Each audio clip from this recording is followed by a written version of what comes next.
Welcome, everybody, to another edition of Sunday Night Football with Bengal, Jim, and Friends, Tuesday night edition. I think this is our 32nd episode. The year's just flying, guys. And on the screen with me, your good friends and mine, James from Brantford, Ontario, Jamie from Brantford, Ontario, and James from Brownsburg, Indiana. Guys, I have some disturbing news today. We've been officially eliminated from the playoffs. Shocker. With that announcement, we start the show off. We had another drink. We're doing Eagles Rare tonight, guys. Be told tonight that alcohol is not the answer, but yeah, we'll have to wait. What type of counseling do we have scheduled here, Jimmy? Guys, I just want to let you know, if we had this guy years ago, we could have used him right after that playoff loss. Mike Bass, a sports coach, think life coach. Everybody, when we got Mike Bass on, so all your sports issues, your anger issues, anything you're dealing with, we're going to go. We have a free session tonight, half an hour, 40 minutes with Mike Bass.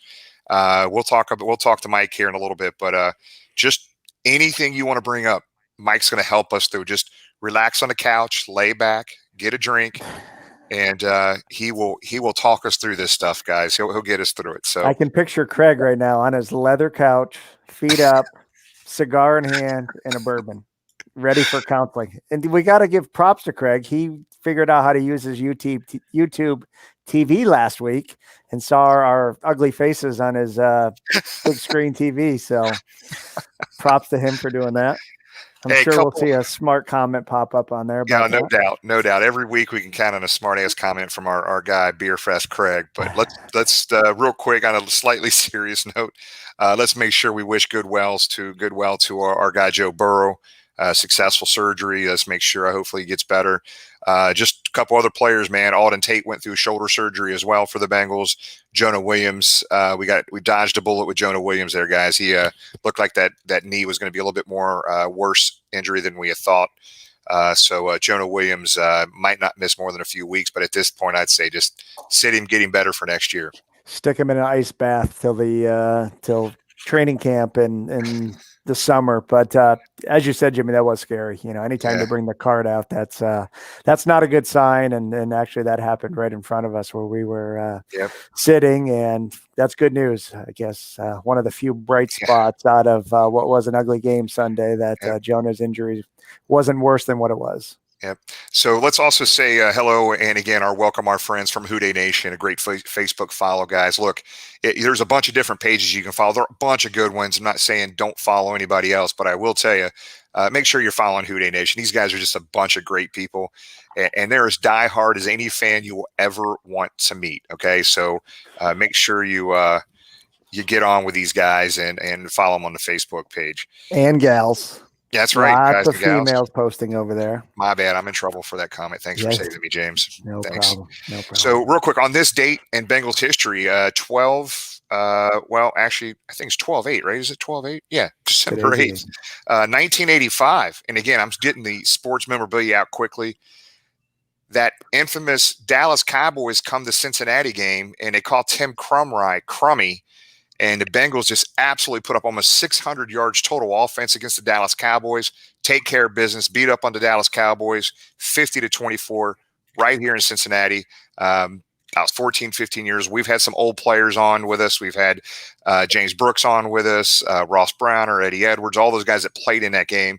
And that wasn't just a memorable game for the fans that are around then.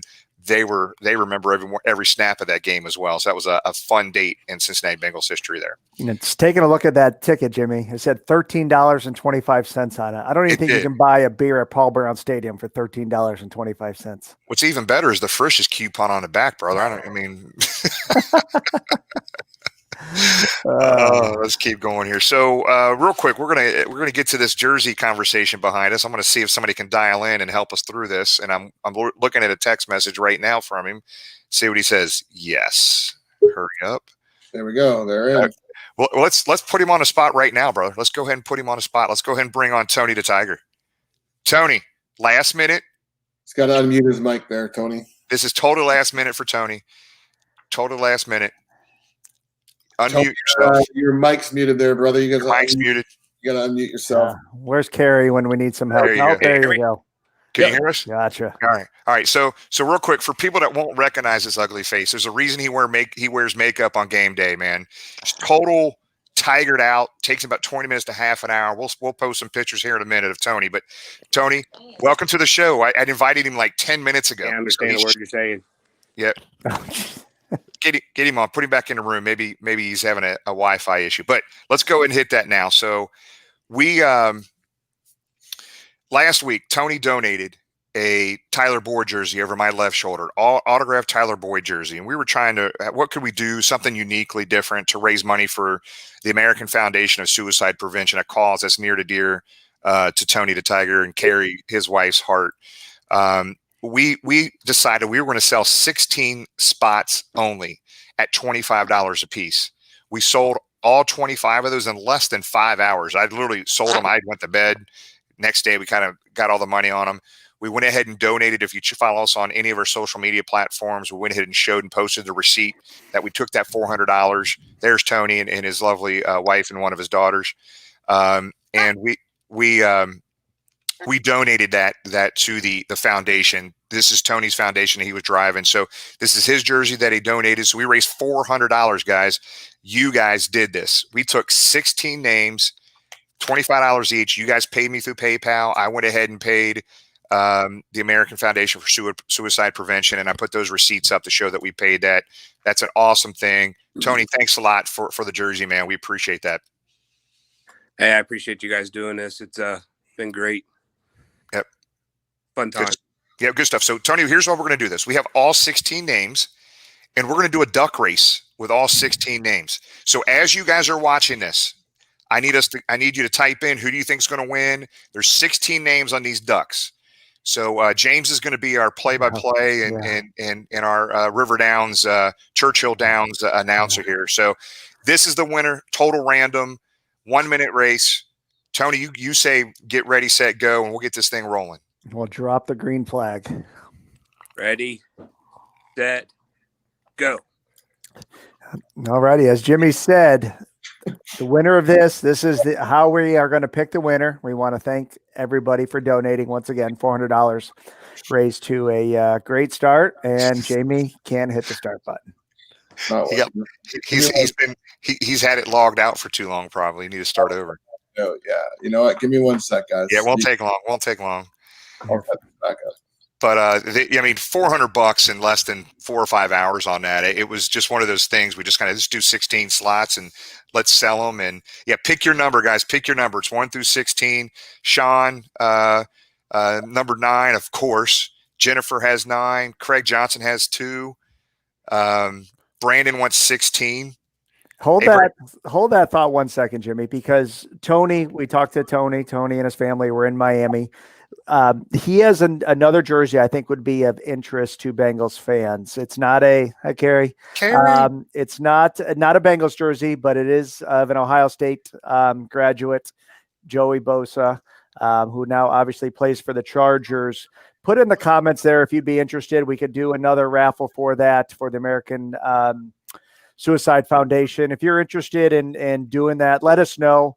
And we'll do it again, and we will raffle it off next week, and we'll collect the money once again. So, Tony, you still have that jersey, correct? I do. Okay. So put in the comments if you're interested in doing that. I think Jamie has this ready now. We'll do it again. It's a Joey Bosa Chargers jersey, and same deal, $25, and we'll do this again next week, and 100% of the proceeds go to the great cause. All right, here we go. 3, 2, 1. There we go. Our buddy Luke jumps out to the early lead. You don't want to be early, I don't think. The Ducks changed last time. There was a Donald Trump duck last time. He appears to be gone. Oh, this is real life. Oh, jeez. Listen to the Canadian. Purple hat number 4. Is there a Canadian duck in there? No. Is there any prime ministers in here? Uh-oh. There's a Batman duck. Bengal Batman would like that. That's Kevin's duck back there. Look at Nasty Natty. That's Brandon's bald duck boy. There. Oh man, big lead. No. He's got his mask on backwards. That duck has his mask on backwards. Who's going to take this? Duck 15. Number 5 here. Number 5 with a face mask. Behind you. Watch this. He's looking like, Batman Duck. Batman Duck is coming. 3. Oh, 3. Dale Earnhardt with a late charge. Congrats, Kevin. So congratulations, Kevin Ucotter, Coleraine graduate 2009, University of Cincinnati grad as well. He's a friend of a friend. So I know Kevin. That was a long race, Craig. We wanted to extend the drama there. So Kevin, just direct message me in either Facebook or Twitter. I think you did this through Facebook. That's why I didn't have your @ on Twitter. And I'll get that out in the mail to you, buddy, or we'll drop it off one way or the other. But it was a very cool thing that everybody did there to help the American Foundation for Suicide Prevention. And Tony, sorry to get you on last minute, man, but we want to say thanks again for everything. I appreciate you guys. Thank you. Yeah, all right. Thanks, Tony. Appreciate it. You're the man, big dog. See you. Tell Carrie we said hey. Bye. Bye, Carrie. That's awesome. That was cool. So that congratulations. And again, thank you to everybody that donated. Great cause. We can do that Bosa jersey next week if we have enough interest. Tony had one left, obviously with Ohio State ties, thought that would be of interest. Bengal jerseys are gone, so perhaps we can do that next week for a great cause. We're going to talk about the Miami game here, Jimmy. Yeah. So okay. So guys, we just want to first of all put up some pictures of some of the pictures we randomly took. We could have taken hundreds more pictures, but Jamie, if you could just put up some of the pictures that we took at the tailgate that we had with some other Miami fans, and then some of the pictures we took during the game, that'd be great. And just kind of randomly put them up. There's no rush on it.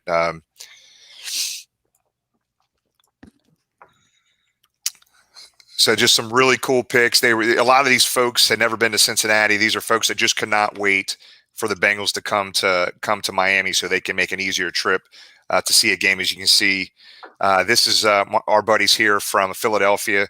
Had a really cool Geno Atkins basketball jersey. Loved it. Great couple there.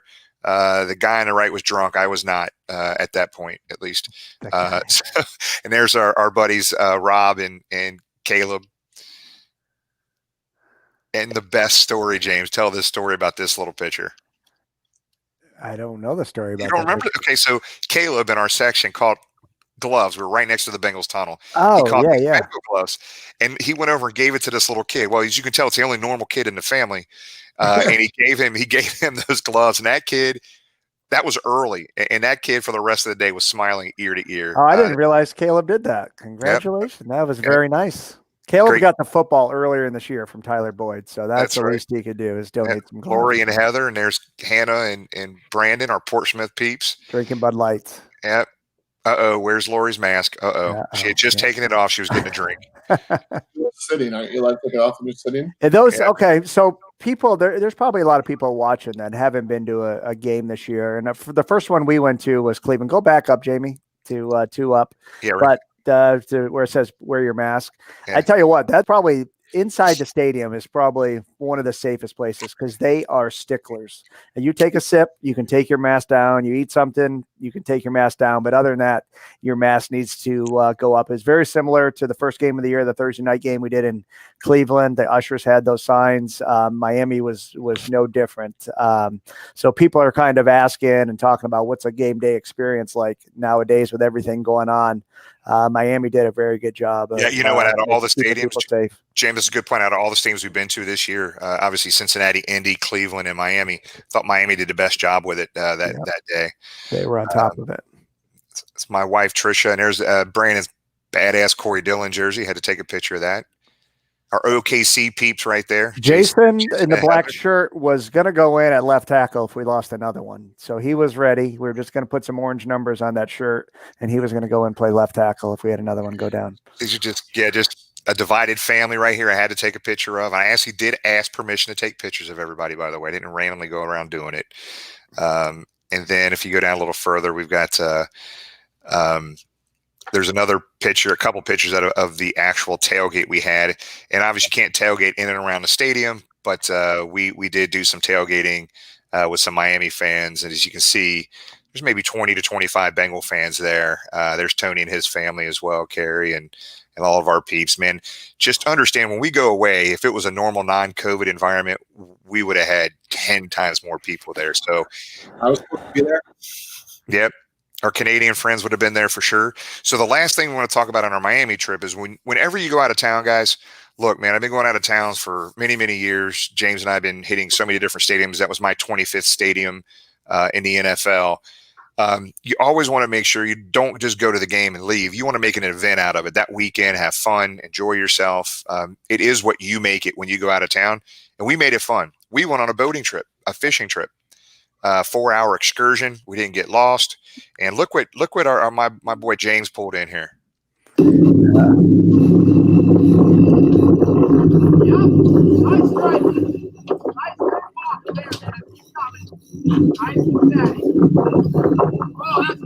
Oh, shit.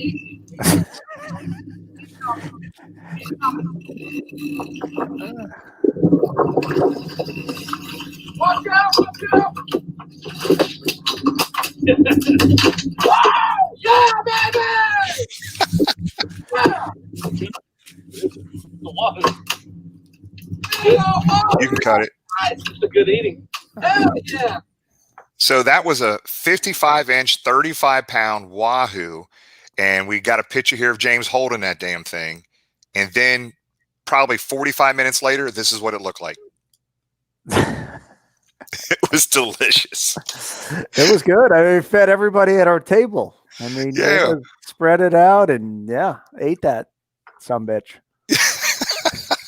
Took it to a local restaurant and they cooked it up for us. It was delicious. We didn't really talk about the Miami game, but we should do that after because we have a special guest for this. Yeah. Yep. Yeah, we're ready to roll. So we'll kind of hit our question of the week and our one-on-one afterwards. But let's go ahead and bring on our special guest.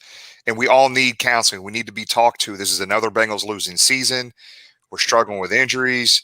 Let's go ahead and bring on Mike Bass. So before we bring Mike on, just want to also mention, besides being the sports fan coach, he writes a weekly sports fan coach column for the Inquirer and for Cincinnati.com. And he was a former sports reporter and editor for the Cincinnati Enquirer, now a sports coach. Think life coach, everybody, okay? He's written a book about Marge Schott, Bob Huggins. Guy's very well connected, been around a long time, and he's here to help everybody watching right now. Let's welcome Mike Bass. How you doing, guys? Welcome to the show, man. Thanks. Pleasure to be here. Thanks for having me. All right, so it took me a while to get my head around what the hell you were doing, Mike, and it makes perfect sense. So help everybody understand in a short, abbreviated way what you're doing and how you're helping a lot of different individuals, especially sports fans like us. Sure. I mean, everybody in sports has a coach, right? They've got head coaches, position coaches, assistant coaches, mental performance coaches. Why not the fans? Nobody ever stands up for the fans. That's what I do. So basically, I help sports fans, youth sports parents, and sports widows/widowers deal with everything from the stress of the game to the pain of losing, to even losing sports to COVID. You can imagine all the different topics: gambling, fantasy, time, money, families, relationships, health now, everything. Nobody knows where to turn. People will say, well, what is it about fans? They should just get over it. Well, it's not that easy. And so I work with fans. I've been working with fans. I've been a fan almost all my life. I was a sports writer or editor for more decades than I care to admit. And so part of this is giving back, to be able to help fans through stuff, because it's such an incredible experience being a fan, as you well know. Yep. So I know we shared your website on our social media platforms, and we'll share that again at some point during the show, Mike, so people can go there. Very nice website. We're going to have fun with this topic. It's a serious topic, okay, guys? I don't want to joke about this, but there is going to be a little bit of fun with this. So I want everybody now, if you're able to, type in a bunch of questions. Type in questions that you might have. Questions like, I know some of the things Mike was talking about. What do you love about being a Bengals fan? What plays in that still haunt you to this day?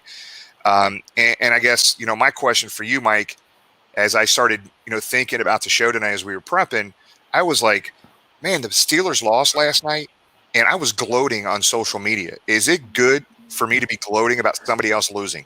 Does it make you feel good? Absolutely. Well, then that's fine. Yeah, I mean, you're not hurting anybody. And so part of it is this is part of the rivalry thing. There's a certain joy in watching your rivals lose and in cheering for them. As long, it's moderation.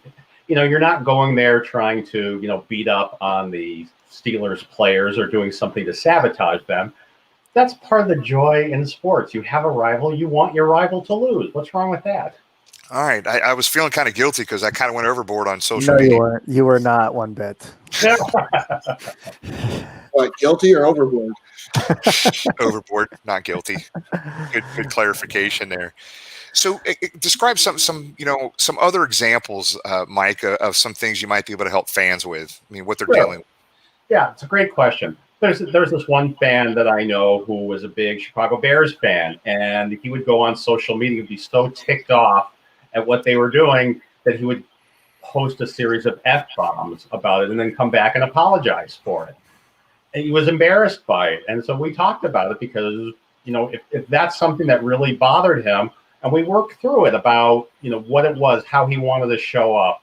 And it was such a joy because after like a month or two of working together, I was talking to him on the phone, and his girlfriend said, "I want to talk to him."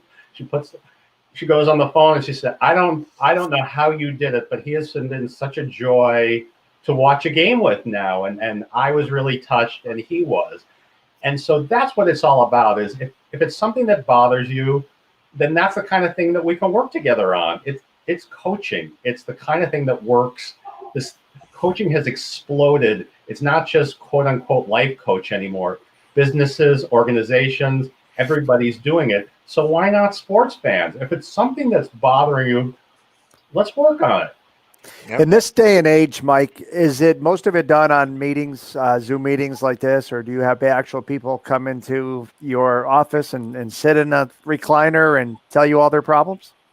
Well, especially with COVID, nobody's coming in and doing any of that. And so I had done some in person, but mostly this is done by either Zoom or by phone.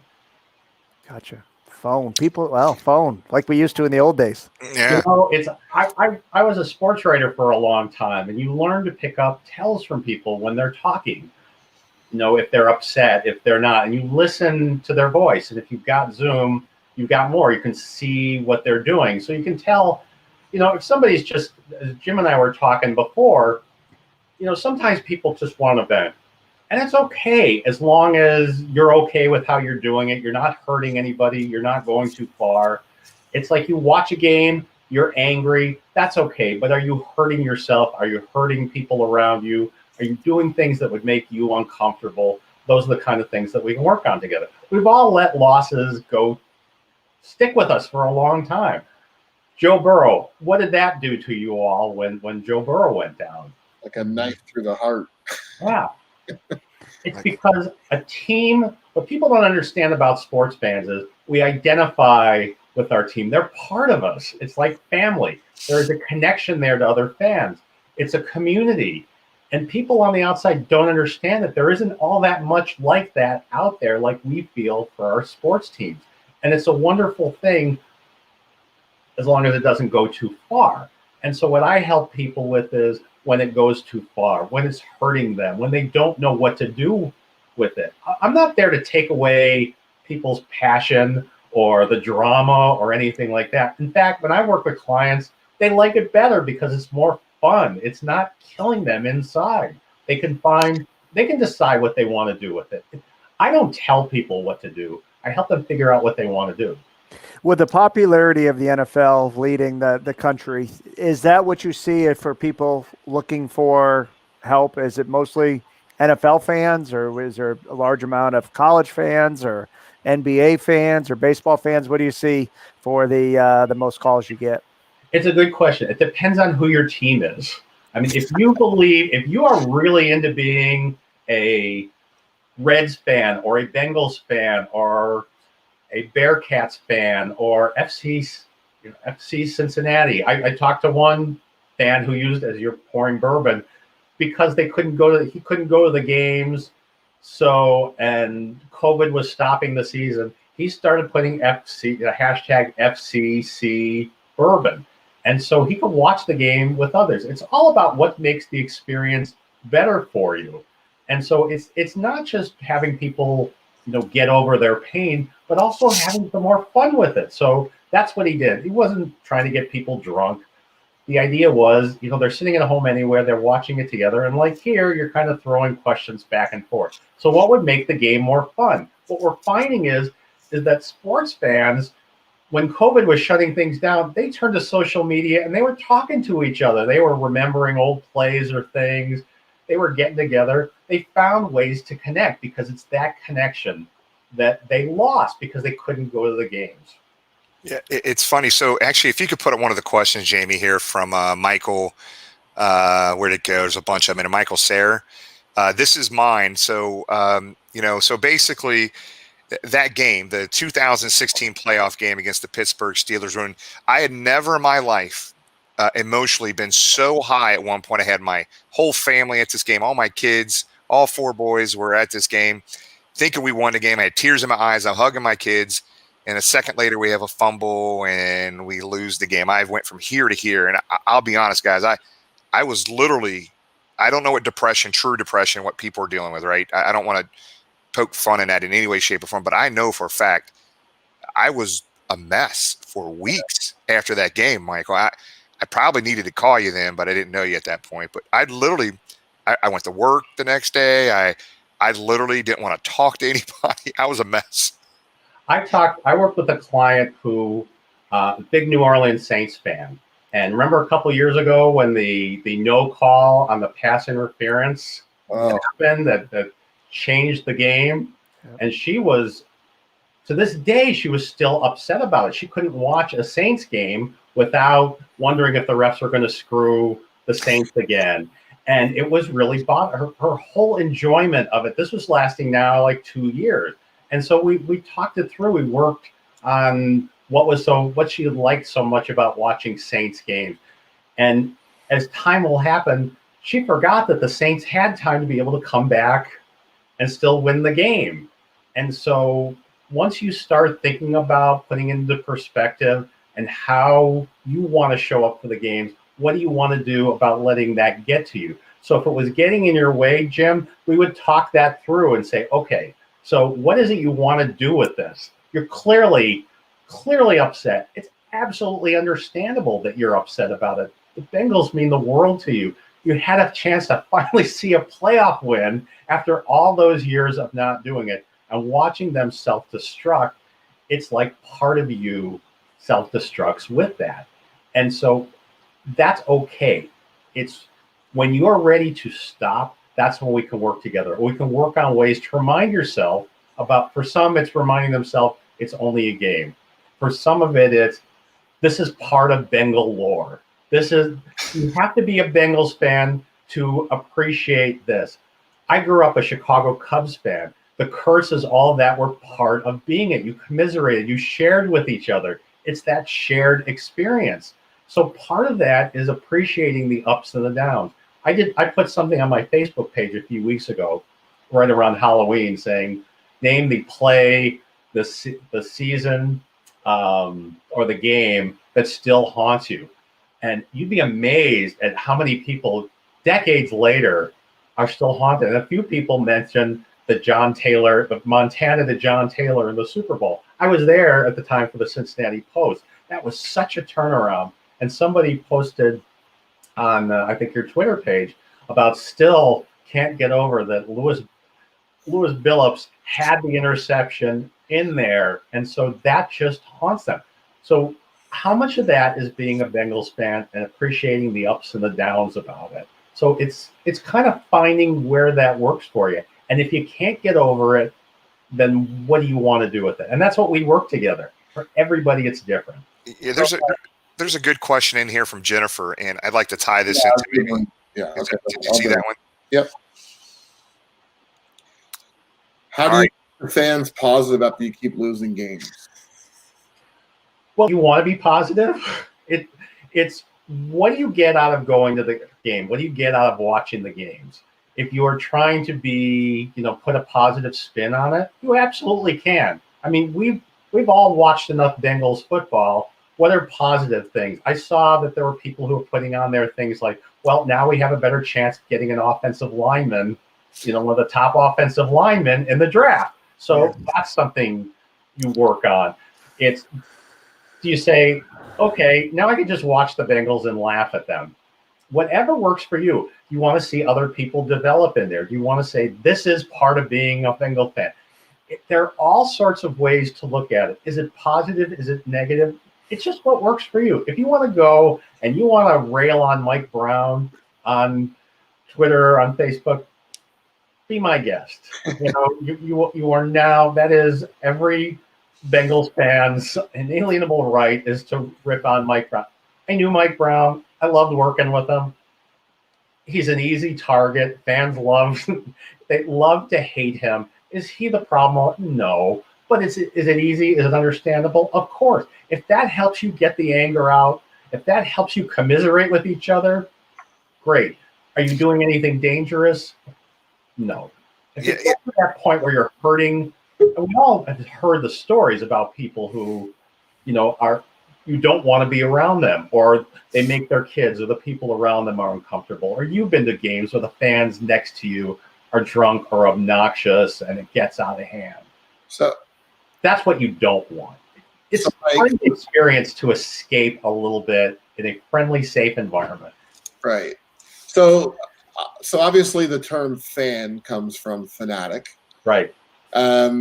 Is there a situation where people can be too attached to something where it affects their day-to-day life? I mean, obviously we're all really big fans of the team. And as Jim said, I mean, that Jeremy Hill fumble and the playoff game that wasn't, that one stung for a long time after. But are there people out there who can't move on from that and it affects their life? And how do you tackle something like that? Sure. I mean, it can go from the dangerous, that's where you get violence that happens. You can get people who just can't let go because you identify it with the team so much. It can be, the whole we win, we lose, as opposed to they win, they lose. If you attach it to you, they lost, I lost. They're losers, I'm losers. And they can't take that. And so it can stay with them for way too long because they can't detach from it. And so that's where I can help, is giving them some tools to work with them to help detach a little bit and put it into perspective. It doesn't mean you don't feel it, because of course you feel it. You put your money, you put your time, you put your heart and soul into being a Bengals fan. And so it's gonna hurt. That's okay, but how long do you want that hurt to stay with you? What are you willing to do to let that go? And there are some people get up and walk around the room. Some people write. Some people go on social media. If you can let it out, if you commiserate, that'll help. If it's getting in the way of your day-to-day life and it's really a problem, that's where I can help. And nobody helps fans through that. They all say, oh, come on, you're being an idiot, right? No, this is such a big part of your life that it's important to acknowledge that and understand that. And I've been there. As I said, I grew up a Cubs fan. If you don't think that they didn't go through any of that, but you learn, you kind of let that go and say, oh, it's just another curse. It's part of the Cubs legacy after a while. With a Bengals fan, it's like, how many times can they lose somebody to an injury like that? It's Carson Palmer again. During my time, it was Kajana Carter, number one pick, and boom, right there, first exhibition game, he's down and he's never the same. So I think we've pretty much answered this question, but Anthony's saying when Burrow got hurt, we all felt sick. Jim was sick for days. How or even why do we have that reaction? Is there something like chemically in your body, physically, that gets released? I don't know. Can you explain how that, what happens to the body to make this actual physical illness? Well, I mean, because you identify, because it's so much a part of you, it's like watching the game. You've got your fight or flight hormones are going off, the cortisol, and and other things are going in. I mean, people have heart attacks if they're not too careful about it. So this happens, and it's almost like a family member goes down and you've lost them. It's like you have no control. This is part of the hardest part about being a fan is you don't have any control, and you watch that happen, and it's like, oh my God, what do I do now? I have to do something, because what do we as fans do when we're watching the game? We have to sit in the same place, right? Because that's when they had their rally the last time, or you wear that same holy shirt that you've worn before. Because what happened? I mean, there are actually psychological reasons for doing that. There's a guy named B.F. Skinner, the old Skinner box, and we can explain that some other time. But there are actual psychological things that are going on here, things with your body. And yeah, you've lost something. So it's really a fascinating experience, but it's a wonderful experience too. If you can to have that, think about how good it's going to be when the Bengals do like what the Browns are doing this year. I know I shouldn't say that. Who? It's called the City Up North, Mike. Never even heard of them. Wow, you were doing. Is there another NFL team in Ohio? I don't know. So Mike, let me ask you, and I don't. This is something you can answer, Nate. I mean, so what's interesting to me is like when things go bad, right? On social media, people can say anything without any ramification, right? The thing I want to kind of point out to all of our viewers here is like people classify you're too negative, you're too positive, you're this, you're that. At the end of the day, the people that might be perceived as negative or positive, we have the same goal. We love the same team. We all handle it different. That's why it drives me nuts on social media when people say, I got to get away from all the negative Nellies. Just because they don't agree with you, it's just how they is it just how they handle the losing or something going wrong. We all have a love and passion for the Bengals. We all deal with it differently. That's why I don't like to separate myself from what might be perceived by me a negative person. They voice their concerns differently than I do, but we all are Bengal fans, right? You all have choices on how to deal with things, right? I mean, is it negative to be upset with them, or is it a positive to show how much you care that way? Is it a negative to walk away and say, I can't do this anymore, it's getting to me? Or is it a positive to say, you know, I found a way to cope with this instead of feeling miserable all the time? I don't know that one is negative or one is positive. Just like when I was a sports writer or a columnist, if I'm criticizing them, does that mean that it's negative? But if they're losing, if they're terrible, what am I going to do? Am I going to talk about how wonderful it is? Everybody gets something different out of it. If just sitting there and watching your Bengals is a wonderful experience for you, and yeah, you don't like this or that, but it's still one of the great ways to spend a Sunday, because it's often Sunday with the Bengals, then wonderful. That's great. And you've lost the part about going to the stadium. And as you know, because you're going to the stadium, one of the biggest things about going live to a stadium isn't the team, it's the social experience with that. So you've lost that. So what do you do to make up for it? Do you go on social media? Sure. Ask yourself, how do you want to present yourself? Because it's your name under that. So if you're like the person that I described earlier, he didn't like the fact, he felt bad. He felt embarrassed about the constant F-bomb. So he stopped. It didn't mean that he didn't want to criticize him. He found other ways to criticize him. And that's okay, because that's not how he wanted to show up. You want to be known as the person who's going off half-cocked. You don't care? That's fine. But, you know, don't get personal. Don't start going on people's individual pages. Don't start making fun of their families or saying they're going to do something. Those are the people that really get out of hand. Yeah. So whatever works for you, do it. Yeah. So let me ask you this. So as you know, I don't know if you know this or not, but Jamie is from Brantford, Ontario. Can you work with Canadians too? Are their brains wired the same way? Or? Absolutely.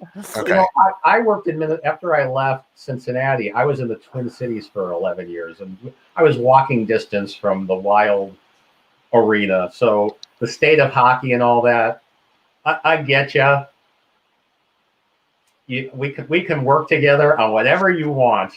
Canadians, I've had a client. I mean, I've talked to people from different parts of came from Canada. I worked with somebody who was originally from the UK. And, I mean, you want to talk about sports fans and soccer fans and the hooliganism? What causes them to do that? It's fascinating about, and I did a lot of research as I was working through this about where this all comes from. And sometimes, how do we become fans of a team? Is it something from our childhood because one of our parents was? Is it because you moved to a place? It's to me, this whole thing is fascinating, and there have been some who've done some great studies about all of this, and I've tried to read it, but nobody's ever worked individually with sports fans the way that I want to. Well, this is intriguing. James, I got one more thing to run by him. You guys got anything you want to throw by Mike? You mentioned Mike Brown earlier. Mike, any interesting stories you'd like to share with our fans about Mike Brown?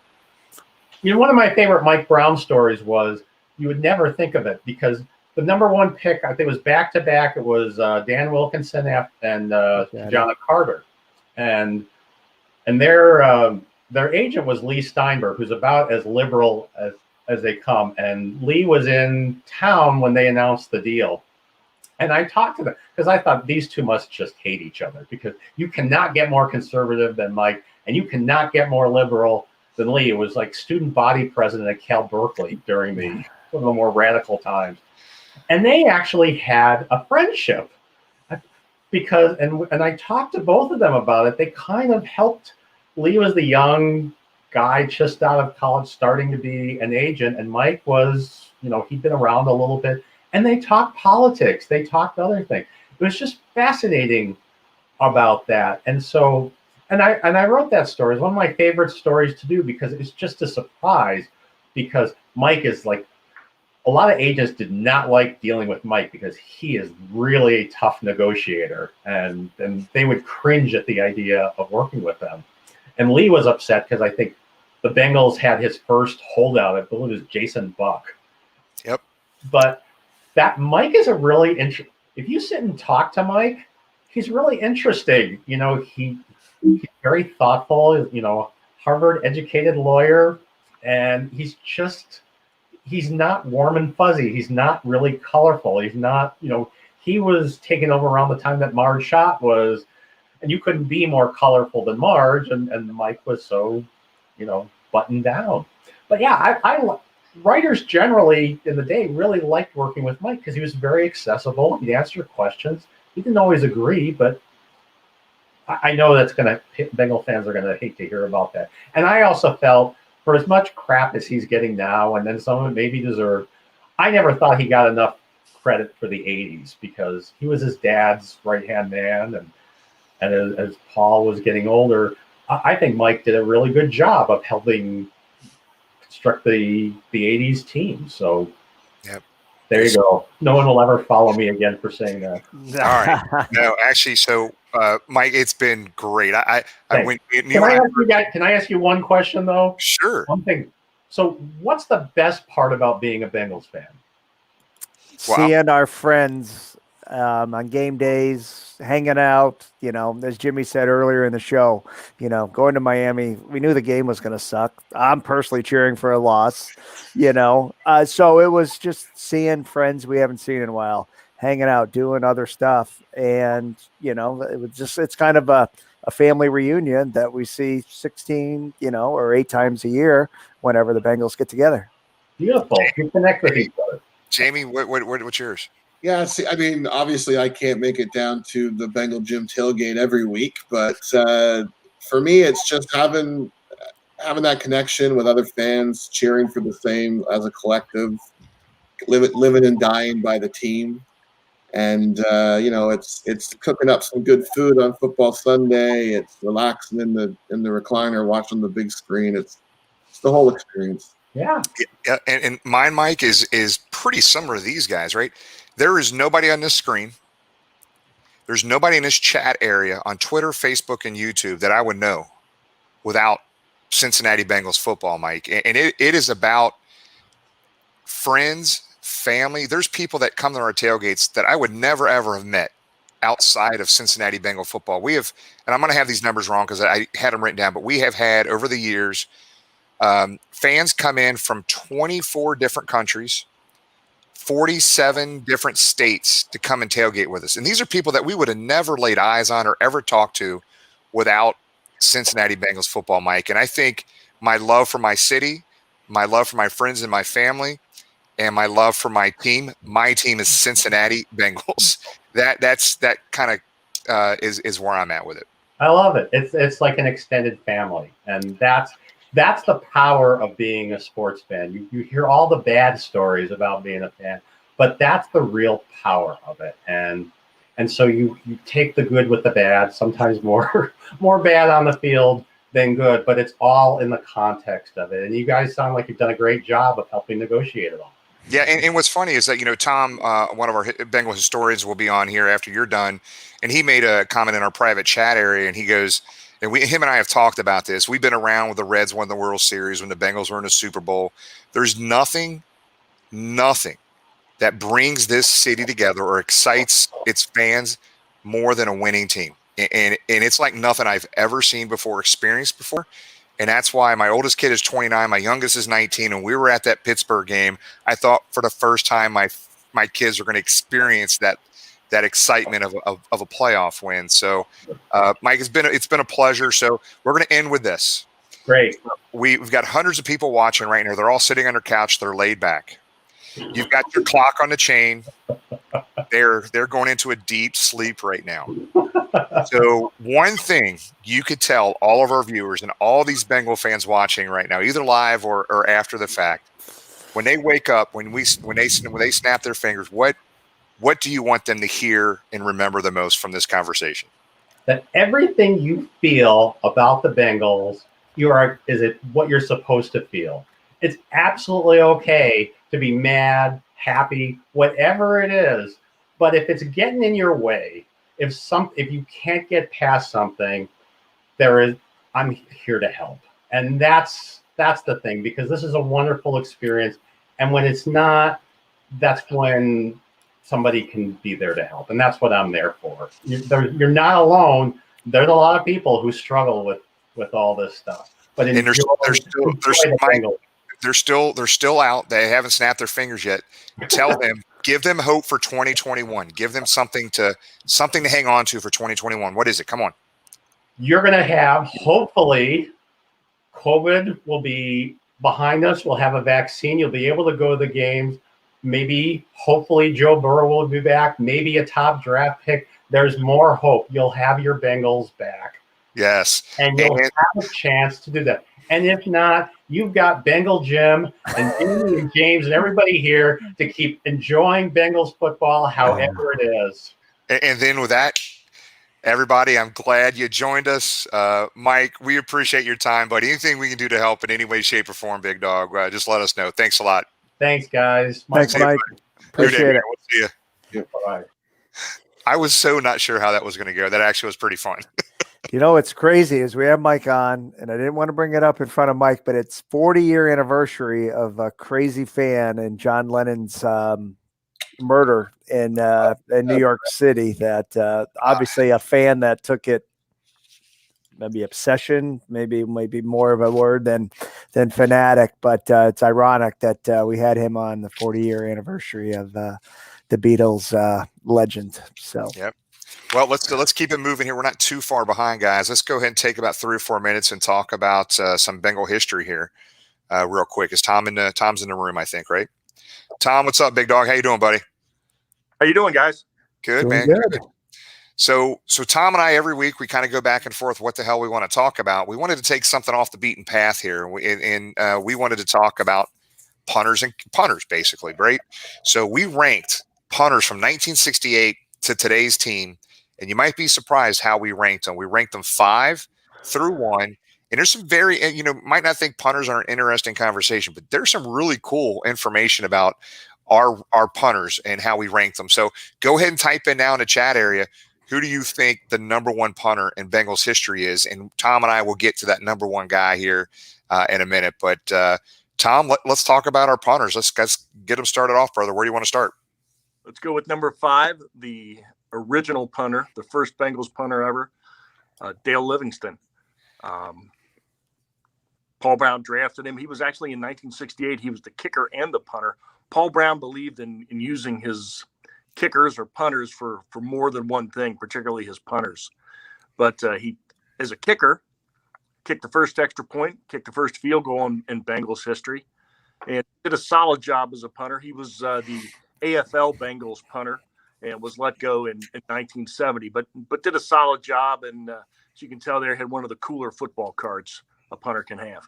Yeah, I've got that whole set of those cards, that gas station, the Tressler Comet cards. I've got that whole set from 69. But yeah, only played in 68 and 69.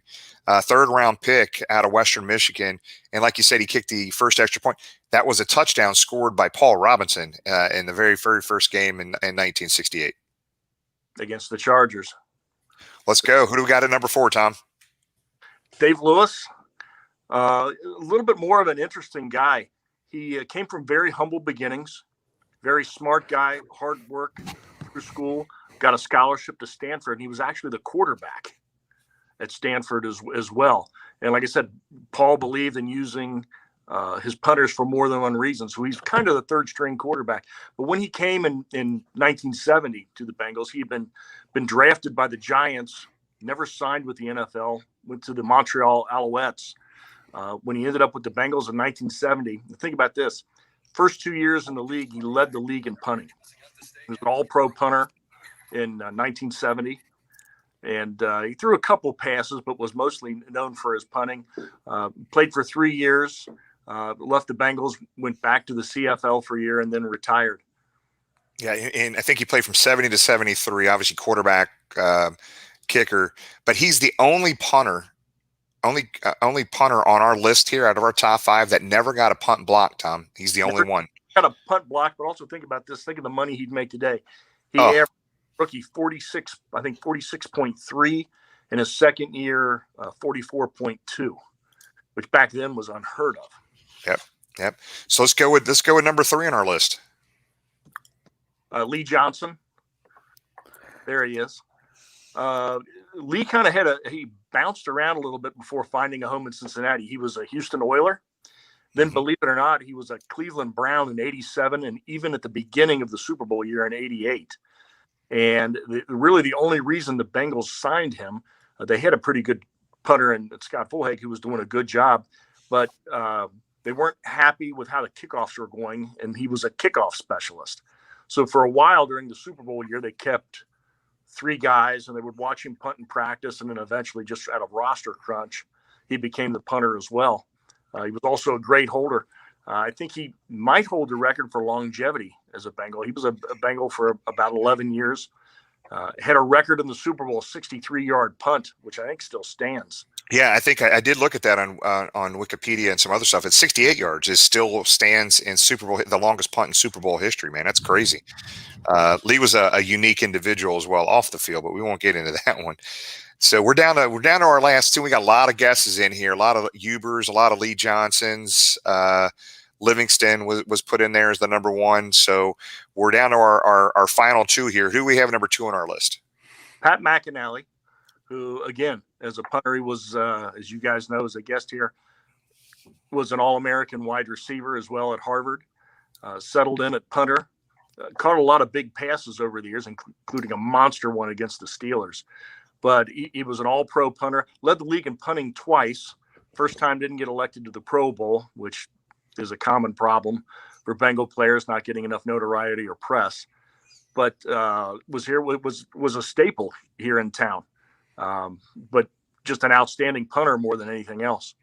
And guys, I would challenge everybody, go back to our YouTube archives and look at this and watch this interview. Maybe one of the top 5, maybe top 10 interviews we've ever done. And we're going to be going back and doing our top 10 come New Year's Eve edition. We'll kind of share that but one of the funniest stories in Bengal football history is him walking into a meeting after a night of having some partying and Forrest Gregg is getting ready to light up the team. And Pat Mcinally walks in a little bit late to the meeting, buck naked with socks, a hat, and a belt, and something like some wristbands on, buck naked. Totally, everybody starts cracking up, laughing hysterically.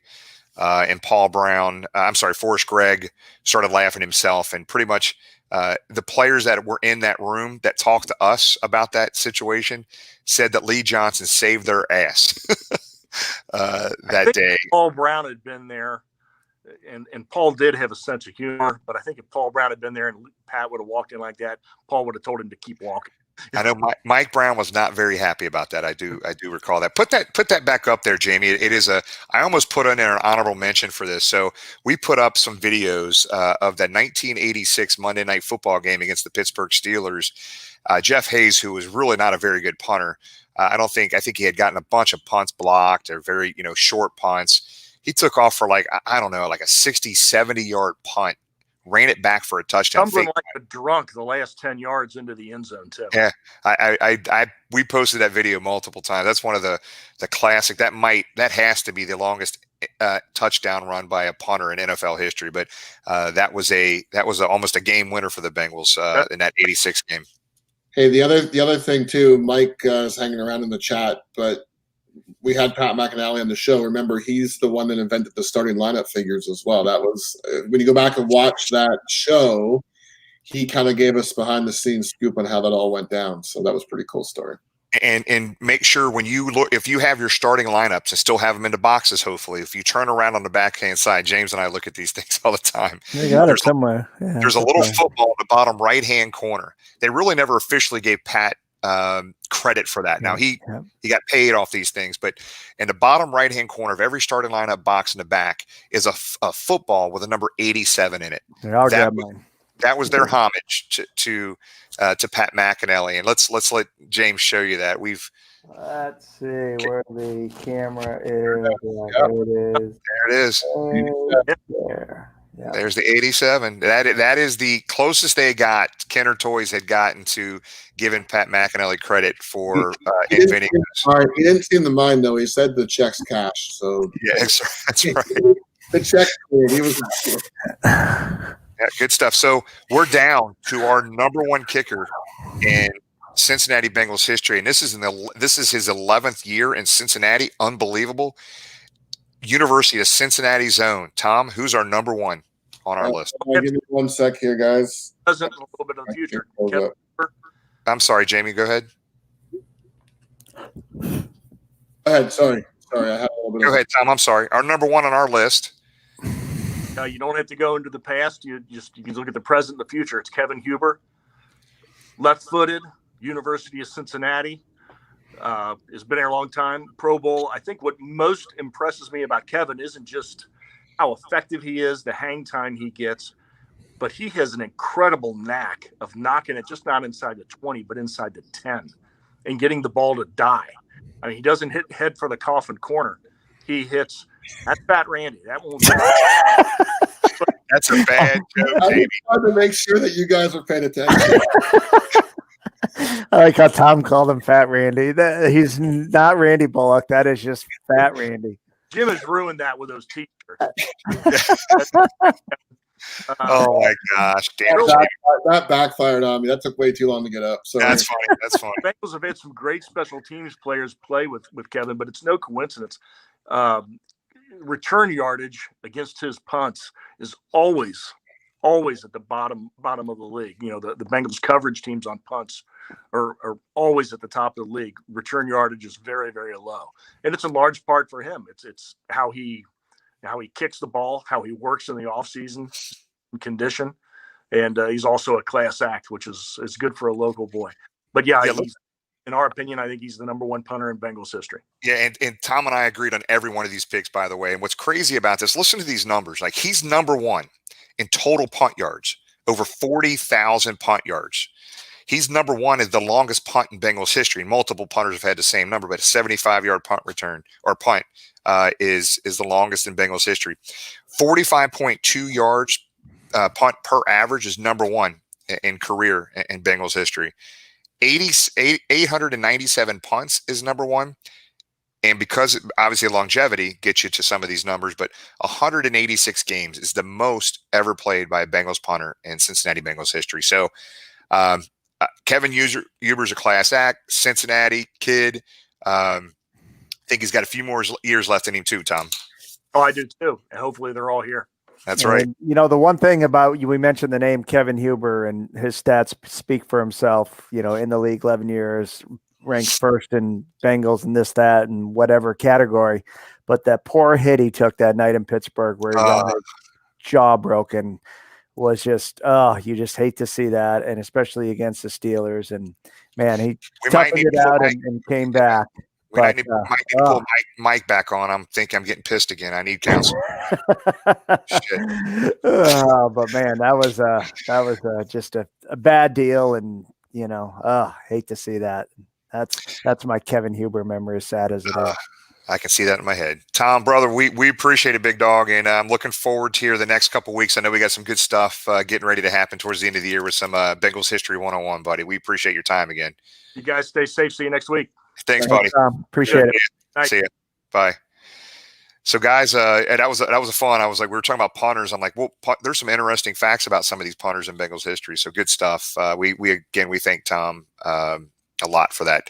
So, guys, let's pop up. Let's take a couple minutes here and let's do our question of the week here, because there's some things. Let's talk about this Miami game and tie this question of the week into the Miami game. Ready for this one? We'll see what the chat says about this one. Question of the week. Will Zach Taylor win another game as the Bengals coach? What say you? I say no. I say he will not win another game. And we really talked about in depth about this last week as well. But I'm really hoping. Again, like I said last week, I cannot cheer for my team to lose. I even watched the Miami game, and we had to. I just thought we could hopefully pull the win, but I wasn't, as you said, Jimmy, I wasn't upset that we lost, because I know that top 3 pick is on the board right now, so it's okay if we can get there. But that game was just not good. Just not a good game. I don't think he's got the chops to be a head coach, and I don't think he's going to win another game. I think, you look at Zach Taylor, and it's Zach Tyler on there, but, but you just, I think it's the old saying, you surround yourself with good people. And I look at Zach's assistant, Darren Simmons stands out. He's been here forever, but which one of our assistant coaches would anybody else want on their team and say, man, the linebackers are killing it. Offensive line's killing it. That secondary is great. I mean, obviously, probably the wide receivers are our best position group, and I think they speak for themselves. Jamie, I think you could coach them, and they would keep putting up the numbers. But you start from day one, who Zach brought in underneath him. Look at, he's one loss away from going 0-16 in road games. Worst record overall, going whatever it is, 4-23 and 1 now. I mean, we saw coaches get fired that have more wins this year, and Zach has in 2 years. Tim McGee on, a couple weeks ago. What has Zach done to earn another year? And James, I don't know if you realize this or not, but I think Jimmy's starting to come around at this point. He's got this positive spin. Hold on, we got two out of 3 bad. Let's talk. Let me answer my question. Hold on. Will Zach Taylor win another game this year? Wait a minute. This is our question, James. Oh, my here, so I'm going to tell you right now. I'm going to answer the question. I'm going to take a long-winded answer because I want to tie the Miami game into this, and I'm going to give you a specific answer, James. Okay, so I have to look at positives this weekend, man. I tell you what, I think the defense has been playing pretty damn well, guys. I mean, this weekend there were some positives. I'm going to start off. Logan Wilson, Jesse Bates, and William Jackson were outstanding. Tyler Boyd, T. Higgins, and Drew Sample they played great, guys. They really have. But listen to these statistics. This is what drives me nuts. And I don't care who the hell the coach is. You're not winning with these type of numbers. They're 25th in the NFL on defense. Okay, they've been playing well the past few weeks defensively. 25th against the run. Dead last in pass rush. But on the flip side, they're 6th in coverage, and they're 9th in tackling. If they had any type of upfront presence with that defensive line, I don't care who the coach is. You can't win when you don't have a defensive line that can get pressure on a quarterback, period. I'm going to get there, James, I promise, because that's somebody's responsibility. That is absolutely somebody's responsibility, right? And then on the offense, I truly do believe they have top end echelon when everybody's healthy, top end echelon offensive talent on this team. But when you have a coach, and it's the offensive line coach who wants to stay with his guys at all costs, no matter what. We're family. We're together. We're going to pull through this together. We're going to get through it and do good. When you have an offensive lineman that still is playing the number of snaps like Michael Jordan is this past week, that's not good. His pass blocking grade was by Pro Football Focus was 7.1. That's me walking out on the field. I could probably do a single digit grade. That is awful. Awful. You can't win. I don't care who you are. These two quarterbacks that we have on this roster and this offensive line, inconsistency in the major holes at the bottom end of this offensive line even, and now with Jonah Williams out, their best offensive lineman, guys, I don't think, to answer this long-winded question here, my answer at least, I don't think Zach Taylor or Vince Lombardi or Forrest Gregg or Sam Weiss or Paul Brown could win a game with this roster, specifically the quarterbacks and what's going on in that offensive line down to the end of the year. Now, I will be there every damn game, and I'll be rooting my ass off that they win. If they happen to lose, I'm not going to be distraught about it. I won't need to call Mike and get counseling for it. But even in Miami, I'm still rooting for this team to win, but I don't know how they can win with this. Man. Let's look at Miami. Let's use Miami as an example. 2 years ago, they gutted. They traded their stud left tackle. They traded their wide receiver. They traded Minkah Fitzpatrick. They traded anybody worth anything. Got some draft picks. They've won more games in the last 7 weeks than Zach's won in 2 years from a team that was gutted. Yeah. They have a quarterback that's nowhere near as good as Joe, that sat the first half of the year under Ryan Fitzpatrick. It comes down to coaching. Yep. And Zach has done nothing in his previous stops to show that, first of all, he deserves to be a head coach. Did nothing as offensive coordinator. Slept in the same hotel as Sean McVay and drank the same food as the Rams. He swam in the same pool. So apparently that just made him the smartest Sean McVay. But come on, I mean, the excuses, we've run out of excuses. It comes down to coaching. And so if you don't believe us, let's get a former player's perspective on this, and let's listen to what Pac-Man posted today on his social media. Here we go. And then you're going to want to hear this, everybody. If you have not heard this, this is. I want to say something when we get back from this, but here we go. At some point, also, I just want to let people know a little bit of a parental advisory warning on this one. He seems to be enjoying a cigarette of some type.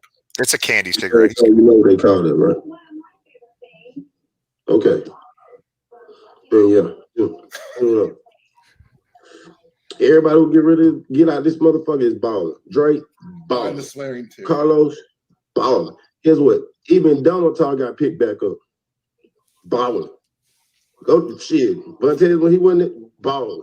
So it ain't the motherfucking players. Y'all keep trying to get rid of. Get rid of the goddamn coach. That's what I'm trying to tell y'all. Crazy as hell, man. What the hell is wrong with y'all? What's up gonna do?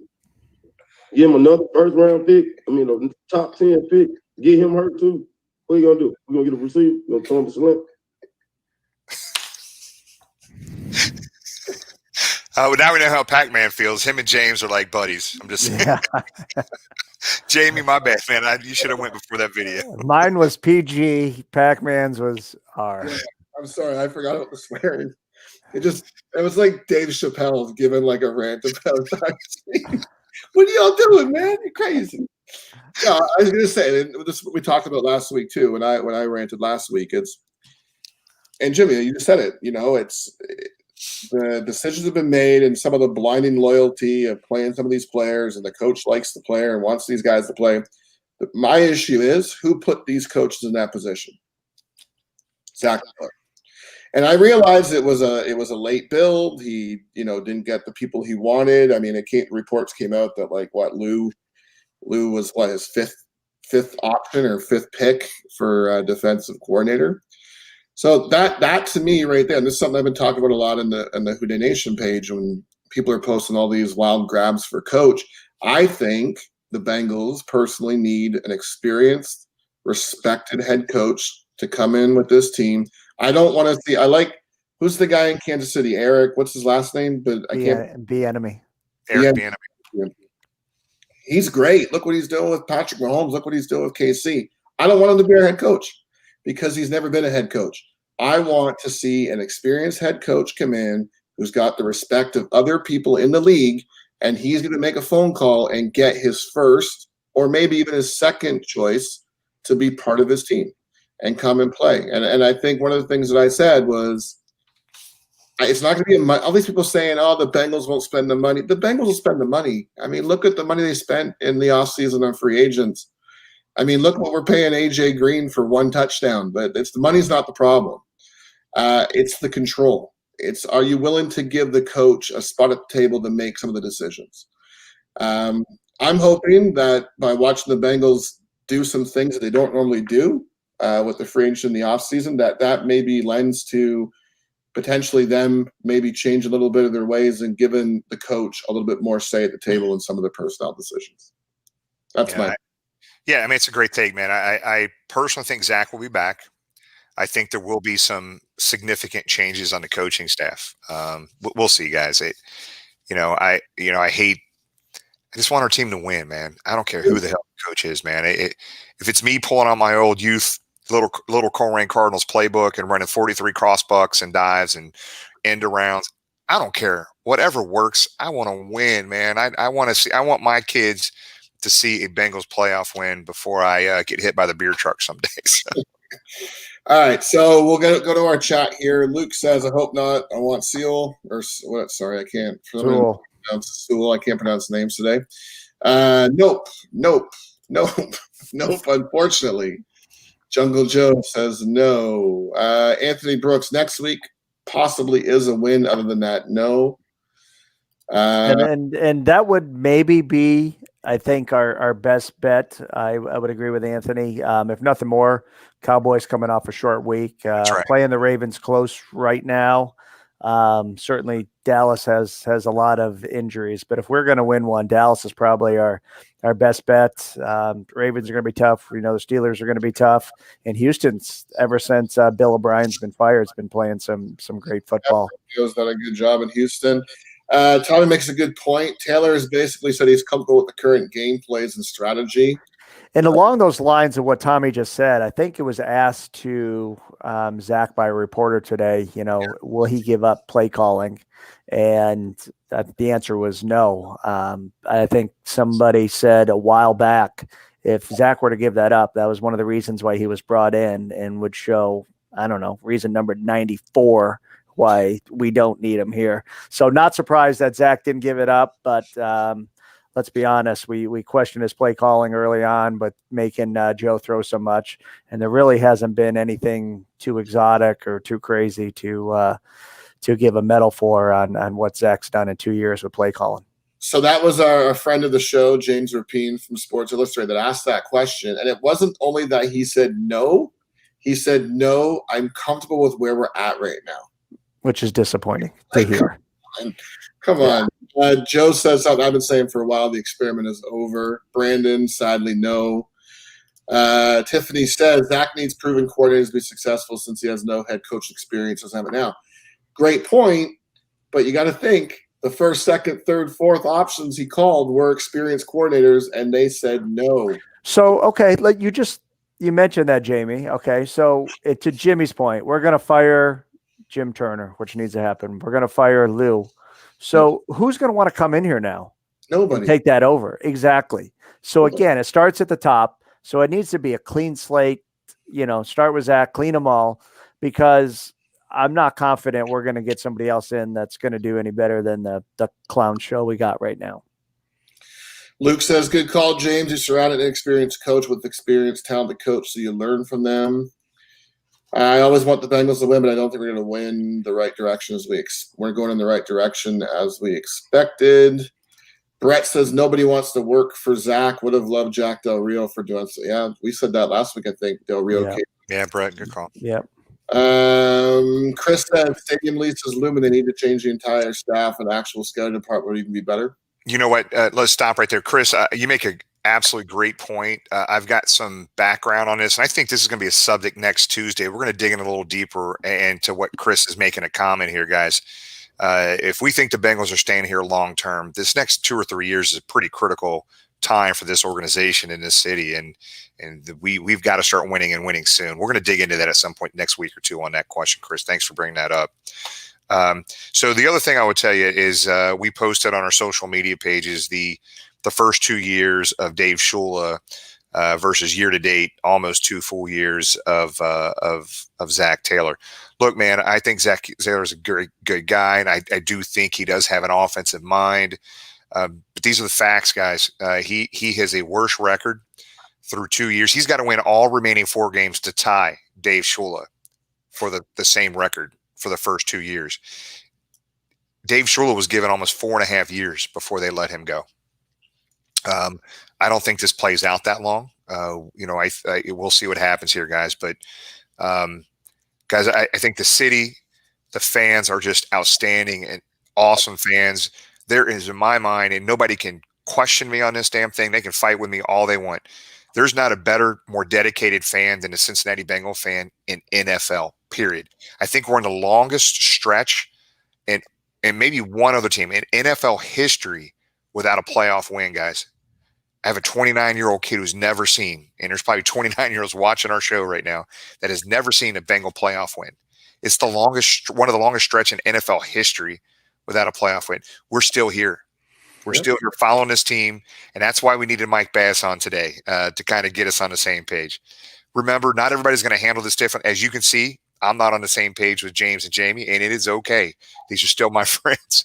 We're never going to agree on all these things, but we do have the same passion and love in place, and it is our Cincinnati Bengals, and we're never going to agree on everything, guys. And just because somebody doesn't agree with your view on what the organization is doing or how they're doing it, it's okay. We're all Bengal fans. Let's agree to disagree, because the bickering and fighting that's going on right now in social media, it's kind of silly, to be honest. It gets a little crazy, and just understand that if they were not bickering and fighting and arguing, that means they don't care. So if they're putting that much of a stink and that negativity, as you might think it's negativity, it's because they care about this team in this city, guys. And that's it at the end of the day. In my opinion. And you talk about Bengals fans working together, and we want to congratulate the Bengalorian for winning the Pepsi Bengal fan nominee. But we also had the Bengal twins, who finished second. Great friends of the show, and our man Tony the Tiger, who we had on earlier, who finished in third in that. So, that's just a prime example of Bengals fans working together. Any of those three would have represented as well as Pepsi fan of super fan of the team. And once again, congratulations to the Bengalorian on winning that, and for our buddies Jeff and Steve, and for Tony on a Zoom call for a little bit. With Sam. So that's just a prime example of Bengals fans working together for a fun cause, and there's a lot of people that are watching this that voted for that, and congratulations to those gentlemen for even making it that high. That was pretty cool to see. I know out of those 5, those 3 we know very well: the Bengalorian, the twins, and Tony the Tiger. I know the vote was really close, and all of them are diehard Bengal fans, and I don't think any of them are upset. They were happy that the Bengalorian won. So it's fun, and this is what it's supposed to be like. It's not supposed to be competition to the point where we're taking you out of our ring of friends. I mean, this is what it's supposed to be like. We're, especially going through Bengal losses, we need to stick together. And I know Tony and I know the twins, and they weren't so ticked and upset that the Bengalorian won. They were happy for him that they won. And that's how it's supposed to be, guys. And I love seeing that. James, I'm sorry I didn't bring that up. I'm glad you did. That's a great point, bringing that up. Yep. No problem. We're a few minutes over, so let's go ahead and close it out here, guys. I'll start. Miami was fun. Elbow Room. If you've never been to Fort Lauderdale, go to the Elbow Room, drink some beer, listen to some great live music. Had some excellent seafood. You can see I'm really talking about the game. That was the highlights. So again, food and drinking and fishing and all that. But in all seriousness, as I said earlier, it was great to see a lot of Bengals fans. Some we see a lot, some we don't see quite a bit. And there were a large amount of Bengals fans in the stadium for the limited capacity that was allowed. So glad everybody made it home safe. And we haven't really touched on it, but look forward to seeing the Ginger Genius and Andy Dalton coming to Paul Brown Stadium on Sunday, wearing the giant star on the side of his helmet. Jamie? The red rifle. I'm still kind of jealous that you guys were in Miami. I was planning to be there. Actually, one of my good friends, Mike's a big Dolphins fan, so he's going to come down with me. We're going to make a little trip and hang out with you guys down there. But you guys were nice enough to FaceTime me from the boat. And no more. Don't go any further than that. In your regards, so I appreciate that. That was fun. I'm looking forward to Andy Dalton coming back as well. I like Andy Dalton. I mean, I think it was time for them to move on, and I was happy when they decided to do that. But I also don't forget the great things that he did to represent the team. I mean, obviously, I don't live in Cincinnati, but the great things he did in the community and the stuff that him and his wife continue to do. So I think you got to respect him for that, regardless of how you feel. I'm looking forward to watching him come back, and I think he's, even on a short schedule, I think he's gonna give us a game because he wants to come back and get maybe that little bad taste out of his mouth a little bit. So everybody that's viewing right now, we appreciate everything. This has went really long again today. Our sponsors are paying for all this, so we're good. FCC, we probably got some calls after playing that Pac-Man video from the FCC. Yeah, sorry about that. I forgot about but no worries. But I do want to thank all of our friends and family, and even the Dolphin fans that we tailgated with down in Miami. Everybody was outstanding. Just football family was great. It was great spending time with a lot of folks. We got to meet a lot of Bengal fans we had never been able to meet before. The Dolphin fans that hosted the tailgate for us, they're at Hooters about 10 minutes outside of the stadium. Great time. Thanks everybody for that. Guys, just remember, life is good, man. We're not guaranteed tomorrow, man. Everybody has something going on worse than what you and I are dealing with. So just make sure you enjoy life, and life is what you make it. People are like, why are you going to the game in Miami? I was like, we're to go down and we're going to make it a good time. It is what we make it, and we made it a hell of a time. We had a really good time down there, and that's what it's all about. Look forward to seeing everybody at the Bengals game this week against the Dallas Cowboys. Maybe have a little bit of snow this Sunday, which should be fun.